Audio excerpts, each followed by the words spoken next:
decisões que muitas vezes nós tomamos na hora do medo, na hora da angústia, na hora da dor,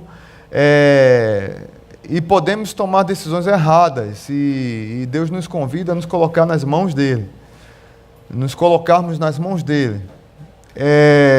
E porque o período de Natal é um período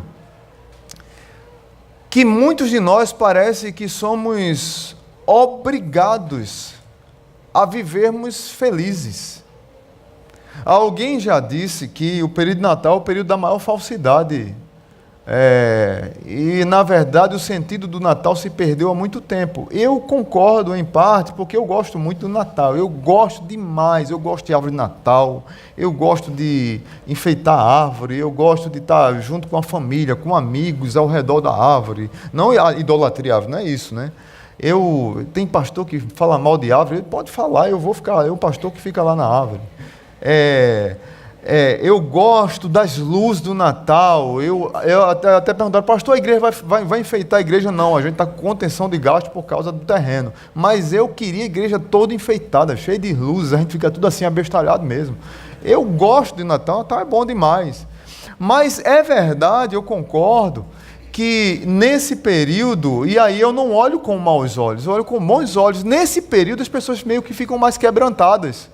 E aí, gente que não fala com o outro pede perdão, gente que passa pelo outro, entroncha a cara assim, aí, oi, Feliz Natal, o cara é obrigado, o Natal é tão bom que ele dá uma peia, gospel, que o cara pede perdão ao outro e dá um abraço, Feliz Natal, o coração tá, Feliz Natal não, mas o cara tem que dar e ele se quebranta, tá entendendo? Feliz Ano Novo. E Deus transforma muitas vezes, no período do Natal, em muitas situações, em muitas pessoas, o mal em bem. E muitas vezes, notícias que nós recebemos no Natal, que não são boas ou que nos deixam frustrados, elas nos levam a algumas reflexões, e que essas reflexões é que nós realmente devemos colocar diante do Senhor.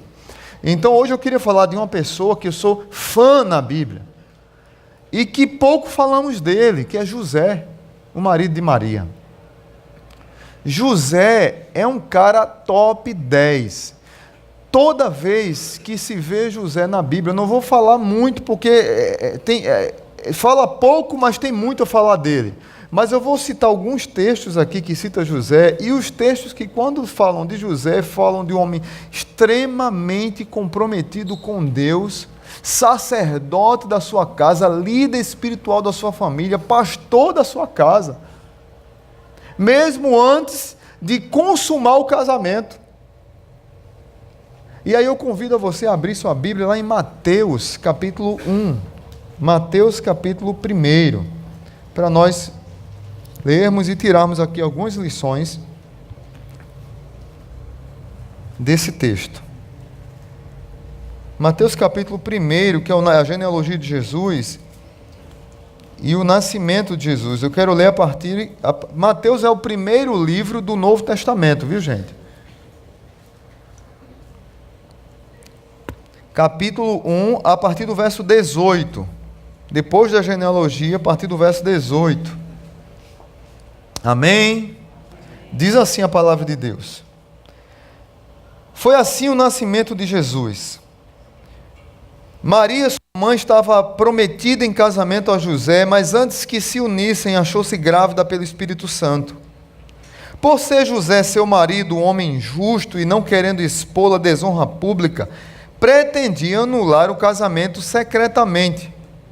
Mas depois de ter pensado nisso, o verso 20, em algumas versões diz assim, enquanto ponderava nestas coisas, não é isso? Algumas versões dizem isso. Mas depois de ter pensado nisso, apareceu-lhe um anjo do Senhor em sonho e disse, José, filho de Davi, não tema receber Maria como sua esposa, pois o que nela foi gerado procede do Espírito Santo. Ela dará à luz um filho, e você deverá dar-lhe o nome de Jesus, porque ele salvará o seu povo dos seus pecados. Tudo isso aconteceu para que se cumprisse o que o Senhor dissera pela profecia de Isaías. lá no capítulo 7, verso 14: a virgem ficará grávida e dará à luz um filho, e o chamarão como? Emanuel, que significa Deus conosco. Ao acordar, José fez o que o anjo do Senhor lhe tinha ordenado e recebeu Maria como sua esposa, mas não teve relações com ela, enquanto ela não deu à luz um filho, e lhe pôs o nome de Jesus. Pai bendito, muito obrigado por tua palavra, pela leitura dela. A minha oração é que nessa tarde e noite o Senhor fale aos corações que estão aqui temerosos dos projetos que o Senhor tem colocado nos seus corações, temerosos de quando o Natal chega, diante das circunstâncias que talvez estão passando, temerosos diante de quantas ponderações que estão fazendo para a vida, indecisos de decisões que tem que tomar, ou decididos para tomar um passo errado por conta do medo. A minha oração é que eles ouçam a voz do Senhor em seus corações hoje, em suas mentes hoje. Não temas, não temas, não temas.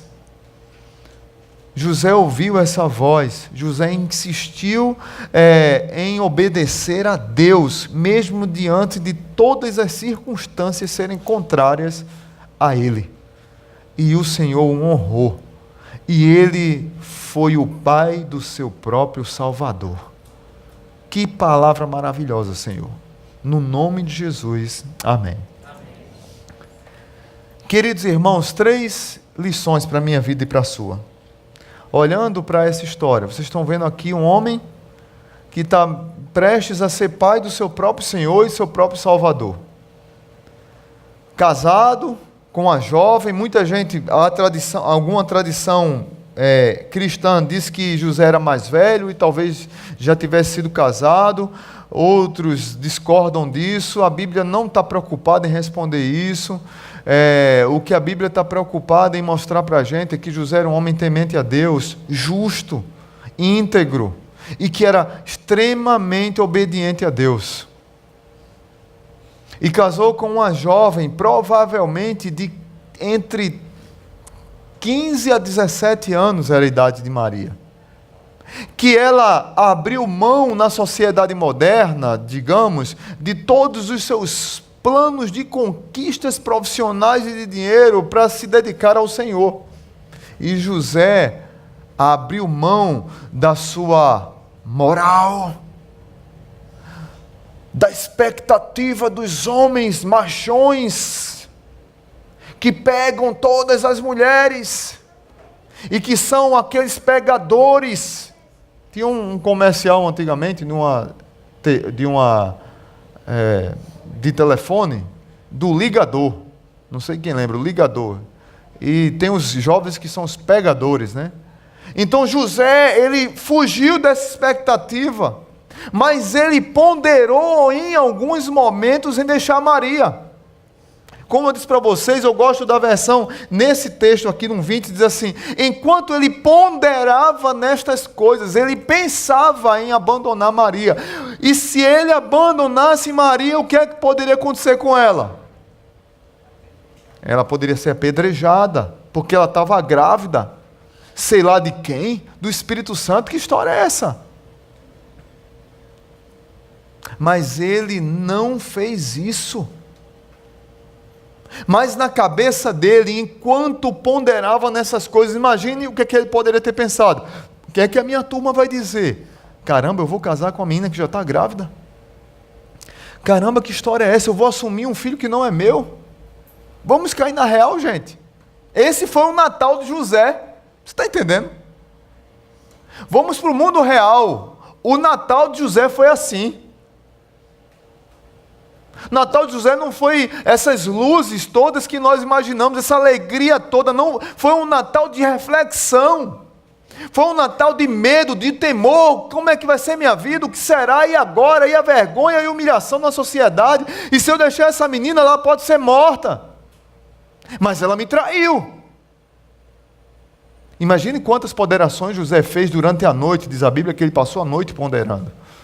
até que ele adormeceu, mas quando ele acordou, mas ele teve um sonho, e o anjo do Senhor disse: José, não temas receber Maria como tua esposa, porque o que nela é gerado foi gerado pelo Espírito Santo, e você vai pôr o nome dele de Jesus. Mas é interessante que no nome de Jesus já vem um nome da profecia, porque ele vai ser Emanuel, que significa Deus conosco. José, você não está sozinho.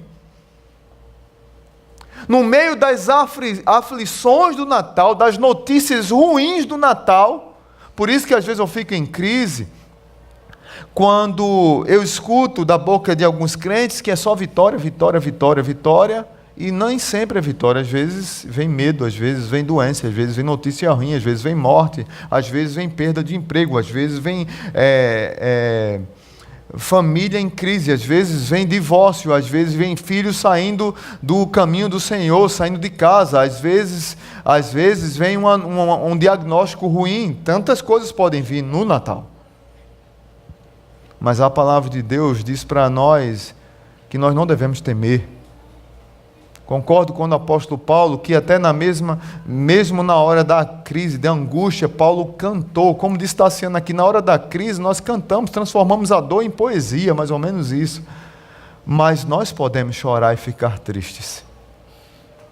E eu creio que a noite de José não foi das melhores, mas ele foi obediente ao que o anjo do Senhor disse para ele: não temas. Então, Natal, primeira lição para a minha vida e para a sua vida. Natal é tempo de encorajamento em meio à perplexidade. Esse jovem estava perplexo com o que estava acontecendo com ele. Muitas famílias, hoje eu recebi 2 notícias de famílias que estão mal pra caramba, com doenças. Muitas famílias não terão um Natal feliz, porque tem alguém enfermo, alguém sofrendo, alguém em crise, alguém internado no hospital. Há 2 anos eu fui no Natal, no dia 24, visitar uma fundadora aqui da igreja, irmã Salete. Ela passou o Natal no hospital. E eu fui em crise, eu disse: eu não vou deixar para ir no dia 24, porque ela deve estar arrasada, que ela é muito alegre, muito feliz, e imaginava que toda a família dela, como é que seria ela passar o dia sem aquela senhora na sua casa naquele dia. E no dia 24, à tarde, eu fui visitá-la no Hospital do Coração. Eu vou lá para encorajar a irmã Salete. Quando eu estou chegando, eu escuto a gargalhada dela no corredor. Que quem conhece a irmã Salete sabe que ela tem uma coisa que ela gosta de fazer, é sorrir. E contar piada. E aí eu chego no corredor e digo: rapaz, eu não acredito que a irmã Salete não. Dia 24, eu estou em crise aqui para aconselhar ela. O que é que eu vou falar para essa mulher? Ela está rindo, contando uma piada para o médico. O médico estava lá aos prantos de tanto rir. Uma festa no hospital, eu não acreditei naquilo. Saí de lá revigorado, vim para São Natal com a família e com alguns irmãos da igreja. Mas quantas famílias estão no hospital e não estão tão felizes quanto irmã Salete? Ela é uma fora da curva. A maioria das pessoas são normais, como eu e você, que ficam tristes, que choram. Isso não quer dizer que você não é crente. Isso não quer dizer que você não tem a alegria do Senhor. Isso não quer dizer que a alegria do Senhor não é a sua força. Não. São as circunstâncias da vida, mas que nós somos encorajados a vivermos obedientes ao Senhor no Natal, mesmo diante da perplexidade. É por isso que a Bíblia fala tanto de mandamentos recíprocos, e um deles é: encorajai uns aos outros. Parece que devemos viver superficialmente felizes, obrigados a sermos felizes, mesmo quando nós não estamos. A palavra de Deus não diz assim: olha, disfarce que está feliz. Disfarce que está tudo bem com você. Não é isso que a Bíblia diz. Não é isso que o anjo disse para José. Disse o que para ele? Não temas. E é interessante que a Bíblia tem tantos não temas. Mas o que se assemelha ao que o anjo disse para José é um que se encontra lá em Isaías. E aí eu quero, se você puder abrir, você marca aí em Mateus, mas vai lá um pouquinho, volta só um pouquinho, você vai encontrar Isaías capítulo 40. Isaías capítulo 40, verso 10.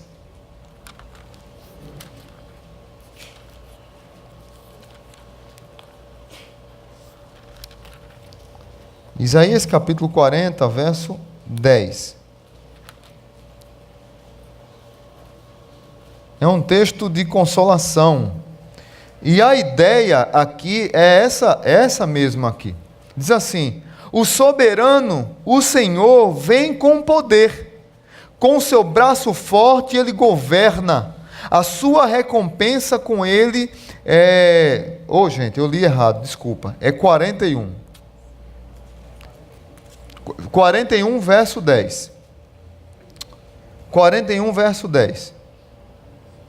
Diz assim: por isso, não tema, pois estou com você. Não tenha medo, pois sou o seu Deus. Eu o fortalecerei, eu o ajudarei, eu o segurarei com a minha mão direita vitoriosa.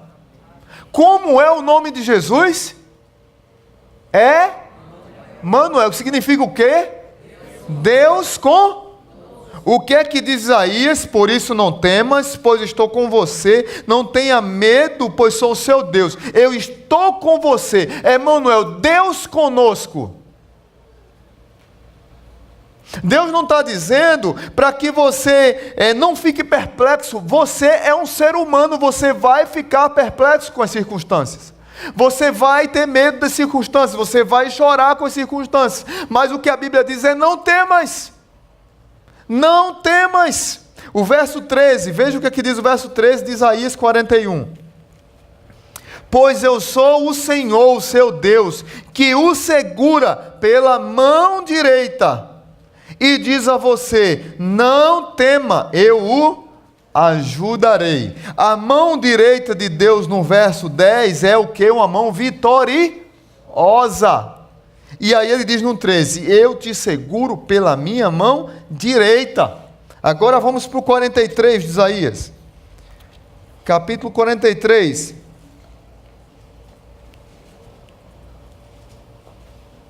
Verso 1, diz assim: mas agora sim, diz o Senhor, aquele que o criou, ó Jacó, aquele que formou, ó Israel, não tema, pois eu o resgatei, eu o chamei pelo nome, você é meu.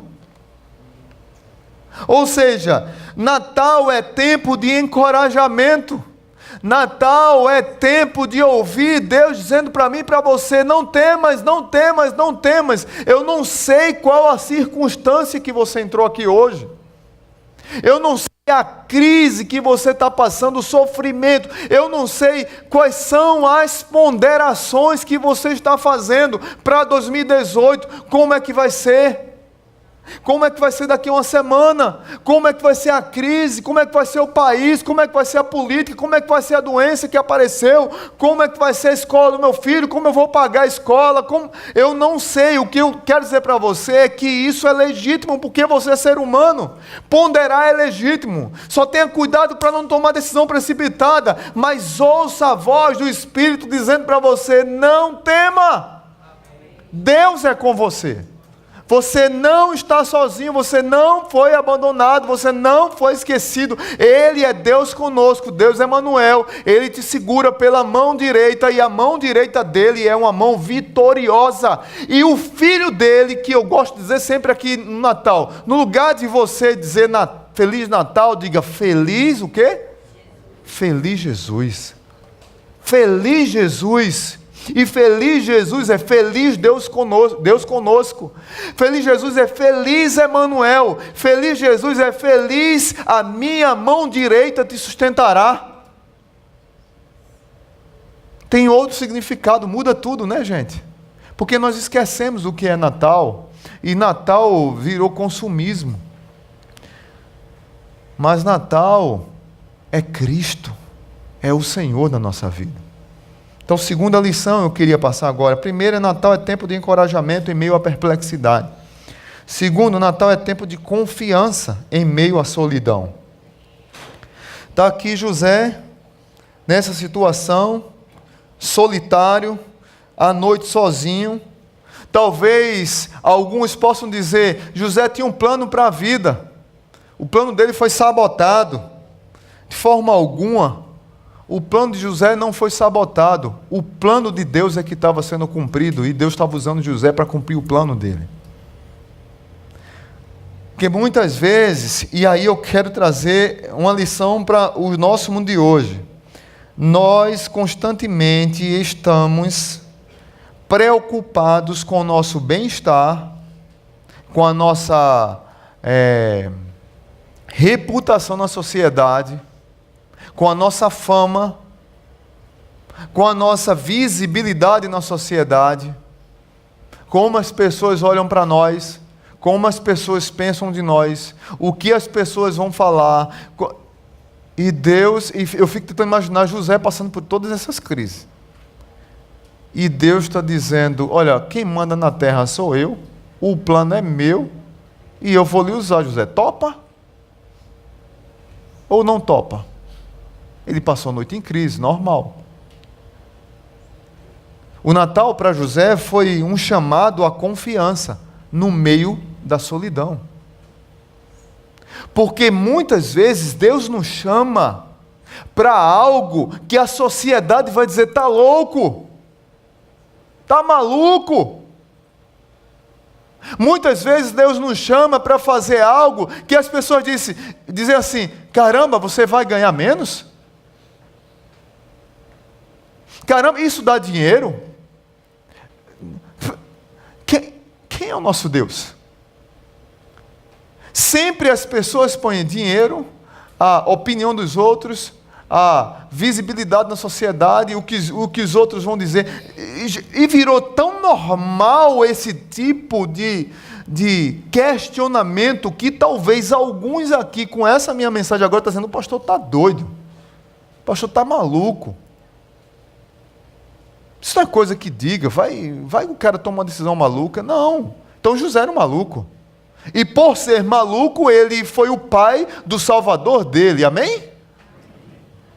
Você está entendendo onde eu quero chegar? Se você está em paz com a decisão que Deus te chamou para você seguir, e se essa decisão que Deus te chamou para seguir, foi Deus que disse, não temas, eu estou com você, eu sou Deus Emanuel, e essa paz de Cristo que excede todo entendimento, a paz de Cristo que é árbitro no vosso coração, e Deus está dizendo, é por ali o caminho. Não se preocupe com as selfies, não se preocupe com a solidão da decisão que você tomou. Não se preocupe com o que vão dizer de você. Não se preocupe que a sociedade vai dizer que isso é uma vida derrotada, desprezível.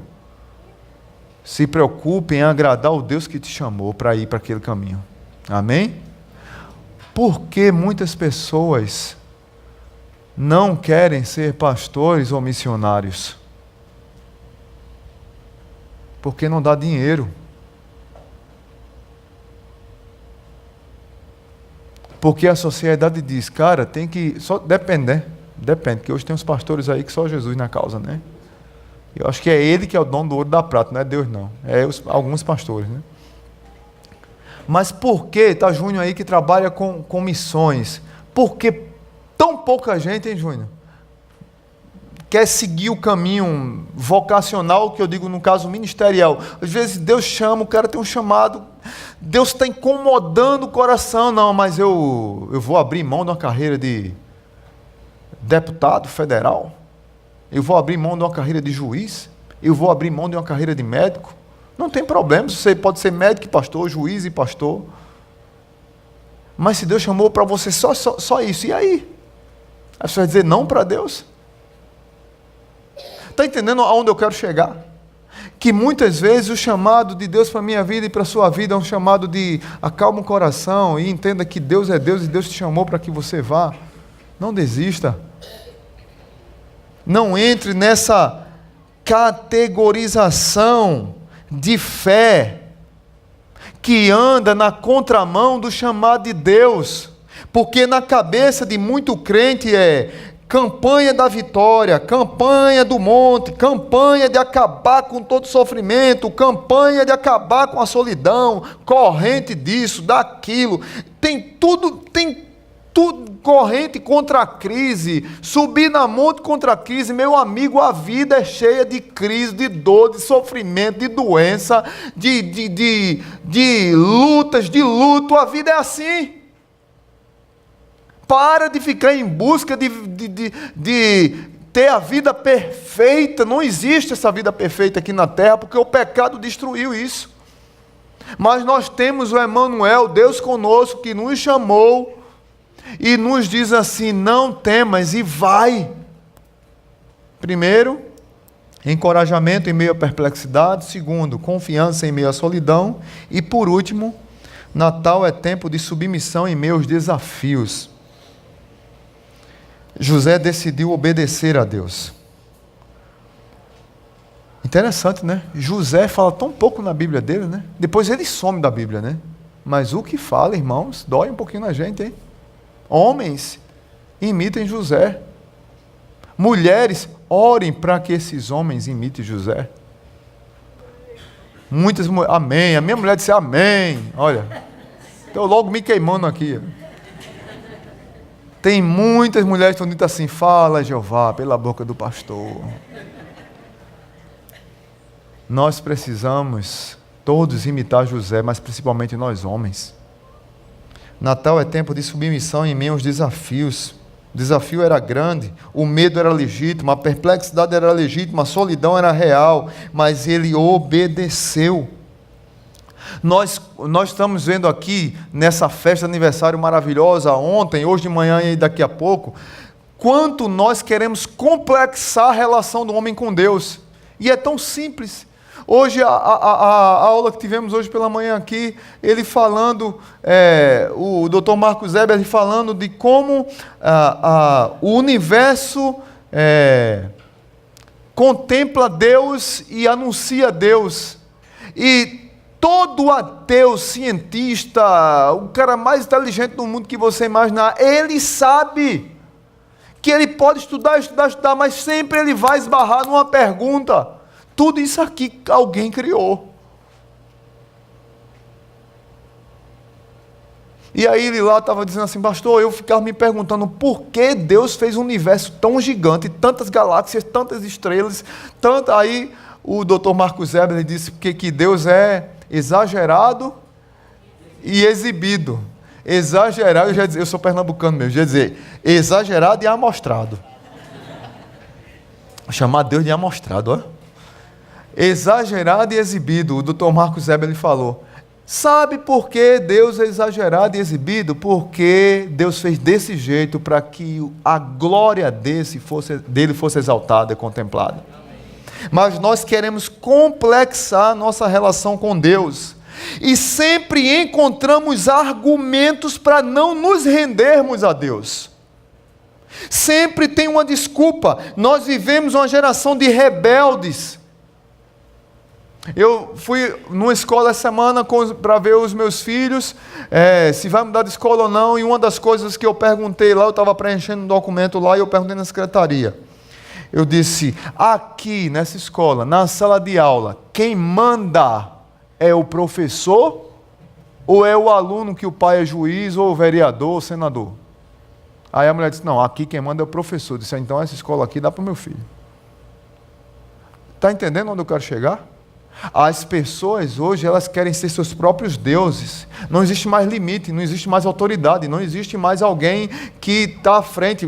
Perdeu-se isso, inclusive nas escolas. O filho não quer estudar, o errado é o professor. O filho não quer estudar, o errado é o diretor. E o pai, meu bebezinho, não sei o quê, não sei. E essa cultura tem chegado na igreja. E Deus nos chama, nos convoca, e eu sempre tenho uma desculpa para não obedecer a Deus. José não arrumou desculpa para não obedecer a Deus.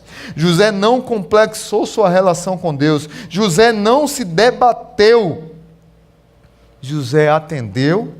José se entregou. Mateus capítulo 2. A gente leu 1, né? Vá para o 2 agora, verso 14.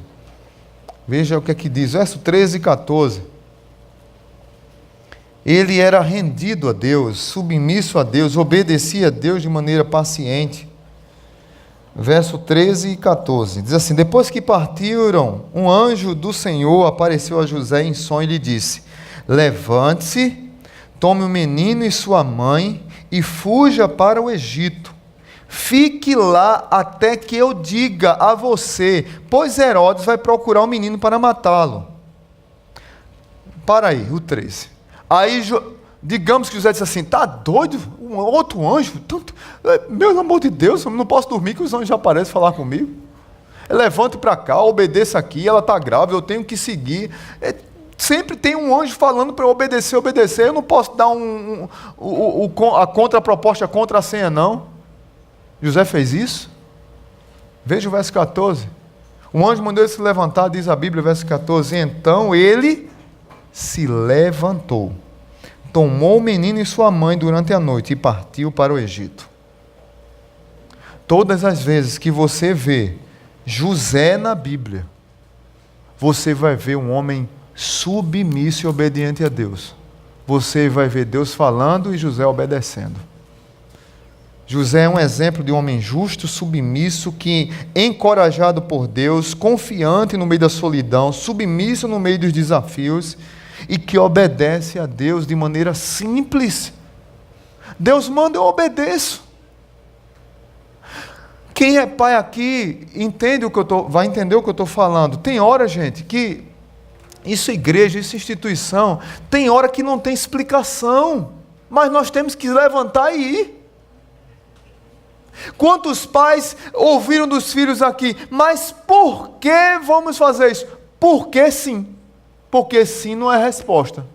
Não, a gente vai para tal lugar. Porque vai para tal lugar. Não, mas me explique, segundo o cubo elevado ao quadrado do 3 vezes 3 da equação do 18º grau. Eu quero que o senhor me explique, porque a gente vai falar, não vou explicar. Nós vamos por aqui, porque sim e ponto.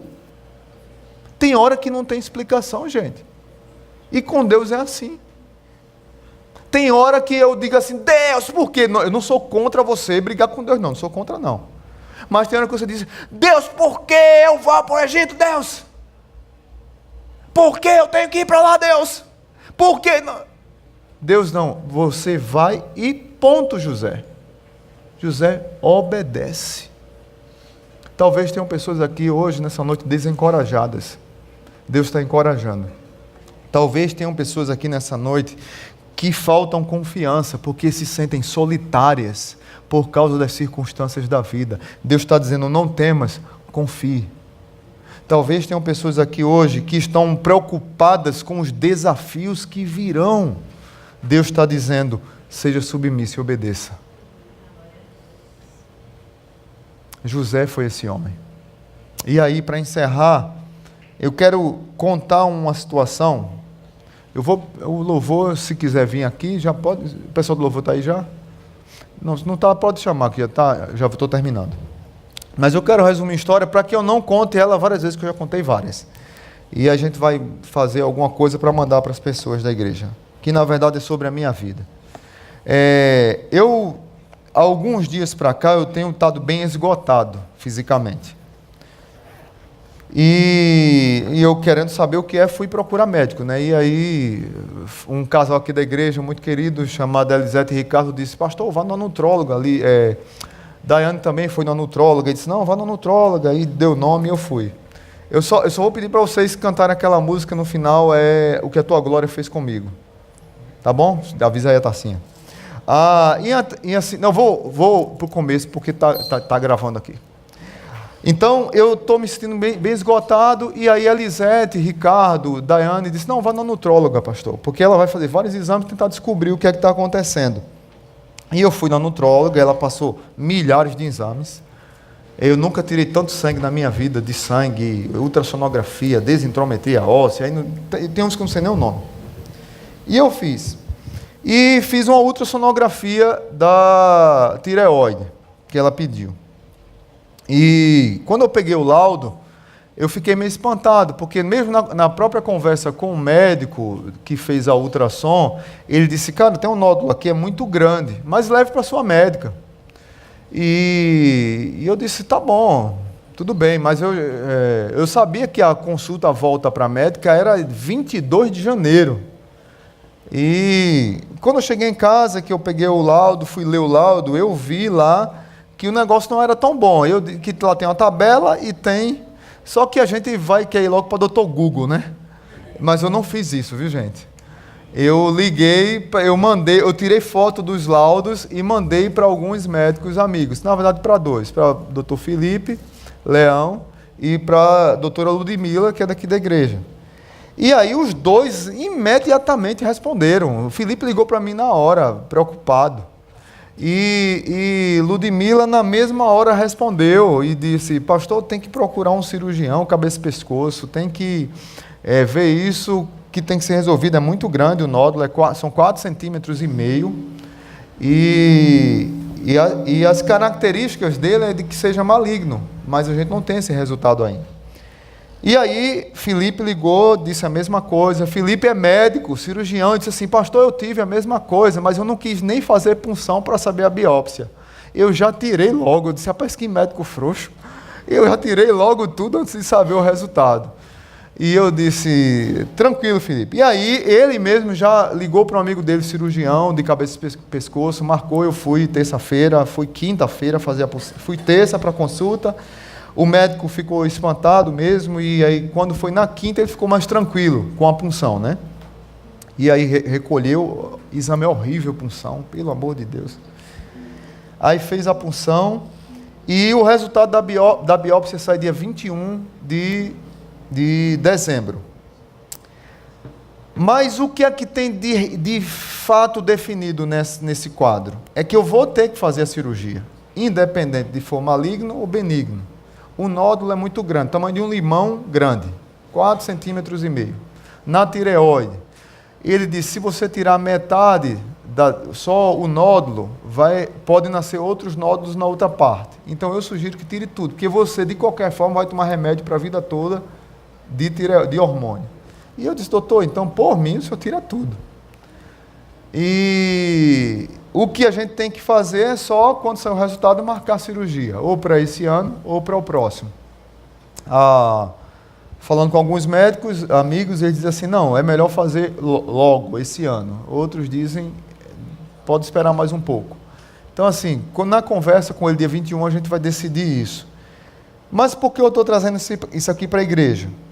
Porque às vezes a gente fica com medo, né? E aí, mas como é que vai ser isso? E se for maligno? Aí tem tratamento depois, com iodo. Aí tem a questão, que eu acho que é o que eu estou mais com medo, é de tomar soro, para me furar para tomar soro.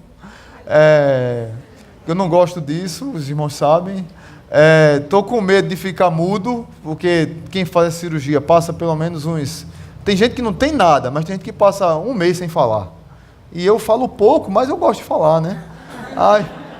Aí assim, o pastor Targino fez essa cirurgia, ele passou 52 dias sem falar nada, não saía nada na voz dele. E ele já ligou para mim umas 3 vezes a semana, dado força, né, pra gente. Então, essa pregação hoje foi para mim também, para dizer: olha, Marcelo, não temas, eu sou o Senhor. Obedeça, siga o caminho, Deus está com você, os amigos, funcionários aqui da igreja, o apoio que eu tenho recebido da liderança, dos irmãos que já sabem, minha esposa, meus filhos, eles têm dado apoio demais, né? Então, assim, eu só tenho que agradecer a Deus, a igreja, e pedir que você esteja orando por nós, que assim, se for fazer esse ano, será 2 cirurgias esse ano. Eu não gosto de hospital, não sei aqui quem é fã de hospital. Eu não gosto, mas na minha família, eu acho que eu já fui mais do que minha mãe, meu pai, meus irmãos, tudo junto assim. Eu acho que eu fui mais do que todos eles juntos. De tão quietinho que eu era desde criança, né? Então eu só vivia, eu era rato de hospital, né? Então, mais uma cirurgia, mais uma furada, mais uma agulha, sabe? Quando eu vejo agulha, aí sabe, ore por mim pelo medo da agulha. Mas outra coisa que eu queria dizer com isso é que tem tempo para tudo, né? E às vezes Deus nos convida para um tempo de silêncio e de cuidar de nós mesmos. Nós, pastores, às vezes nós cuidamos tanto das pessoas e esquecemos de nós. Eu não tenho síndrome de super-homem, graças a Deus, como muitos pastores têm. E eu prego contra isso. Os irmãos sabem disso. Mas às vezes eu esqueço de cuidar de mim mesmo.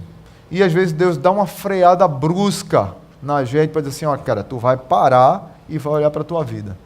E aí, talvez seja isso que Deus queira fazer comigo nesse tempo agora. Não temas, obedeça, cuida da tua saúde e retoma de novo aí a caminhada. Então a minha oração é só para que Deus nos conforte, nos dê força, ânimo nessa batalha e que Deus também abençoe a sua vida. Não temas, seja submisso, seja encorajado por Deus, escute o chamado de Deus e vá para onde Ele lhe chamar. Tá bom, gente? Vamos orar a Deus, agradecer a Ele por tudo que Ele tem feito. Curva a tua cabeça. Pai bendito, muito obrigado por essa noite, por Tua palavra, por tudo que o Senhor tem falado conosco. Abençoa a vida de todos que estão aqui. Talvez tenham pessoas aqui que já passaram por isso que eu estou passando, ou passaram por coisas bem piores, isso aí eu tenho certeza, não tenho dúvida. Mas superaram, estão aqui, crendo no Teu cuidado, no Teu poder, entendendo que talvez o Natal seja um Natal de não boas notícias, mas boas notícias no sentido das circunstâncias. Mas o Natal é a boa e maravilhosa notícia de que Deus está conosco.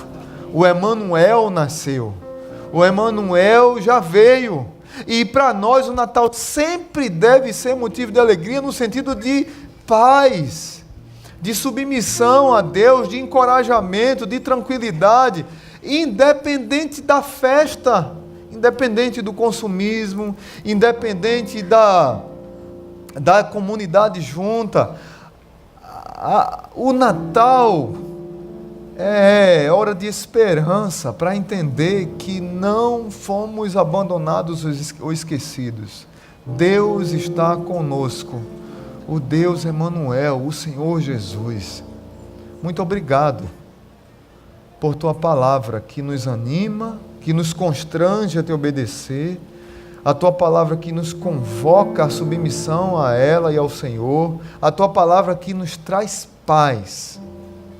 Nessa noite, Pai, a minha oração, e eu quero, olhando para essa música que nós vamos cantar agora, como bem falou Tassinha no outro momento, de que nós devemos refletir e olhar para dentro de nós mesmos. Como é que está a minha vida? Natal chegou, Ano Novo está se aproximando. Será que eu preciso fazer um check-up na minha alma e no meu relacionamento com Deus, com o próximo, um relacionamento comigo mesmo, mas principalmente com Deus? Pai, se é isso que o Senhor quer falar nessa noite, que seja a mensagem que chegue aos corações, porque o Senhor nunca nos abandonou, Deus está conosco. Eu não sei se nós estamos com Ele, porque nós nos afastamos muito facilmente, mas Ele está conosco, e nós podemos dizer, feliz Jesus, feliz Natal, porque sempre, sempre, sempre, Ele está conosco. Deus abençoe a sua igreja, que o amor de Deus o Pai, que a graça maravilhosa de Jesus e que a comunhão do Espírito nos acompanhe. Amém?